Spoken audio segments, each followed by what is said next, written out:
एक आदमी को शक था कि उसकी पत्नी ने उसे धोखा दिया है, इसलिए वह आधी रात को उठा और चुपचाप तैयार चूने का पाउडर लेकर अपनी पत्नी के पैरों के तलवों पर छिड़क दिया। इस तरह सच्चाई का पता लगाने की कोशिश कर रहा था।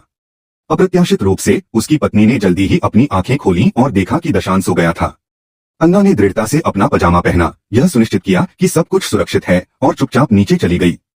वह जल्दी से अपने भंडारण कक्ष में आई। निश्चित रूप से एक बूढ़ा आदमी मेज के नीचे छिपा हुआ था। उसे क्या पता था कि दशान जाग गया था। अन्ना द्वारा जमीन पर छोड़े गए पैरों के निशानों को देखते हुए दशान जमीन पर छोड़े गए निशानों का अनुसरण करते हुए भंडारण कक्ष के दरवाजे तक पहुंच गया। इस समय अन्ना ने उत्साह से एक दूसरे को गले लगाया और फिर उन्होंने मिलकर जमीन पर एक गद्दा बिछाया। परिणाम स्वरूप दशान बेसबॉल बैट लेकर दौड़ा।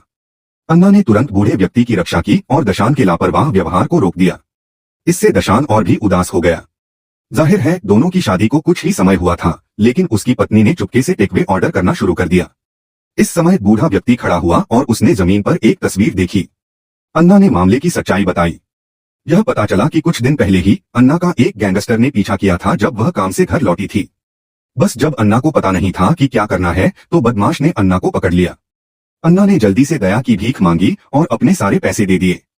सौभाग्य से बूढ़े व्यक्ति ने समय पर हस्तक्षेप किया और बदमाश को जमीन पर गिरा दिया, सफलतापूर्वक अन्ना को बचा लिया। कुछ समझ के बाद यह पता चला कि बूढ़ा व्यक्ति वास्तव में दशान का जैविक पिता था। क्योंकि वह उस समय गंभीर रूप से बीमार था, इसलिए उसे दशान को एक अनाथालय भेजना पड़ा। अब 10 साल से अधिक समय बीत चुका है और बूढ़ा व्यक्ति मर रहा है। वह मरने से पहले अपने बेटे को फिर से देखना चाहता है। जिस क्षण उसने फोटो देखी, पिता और पुत्र ने आखिरकार एक दूसरे को पहचान लिया। अन्ना ने दशान को अपने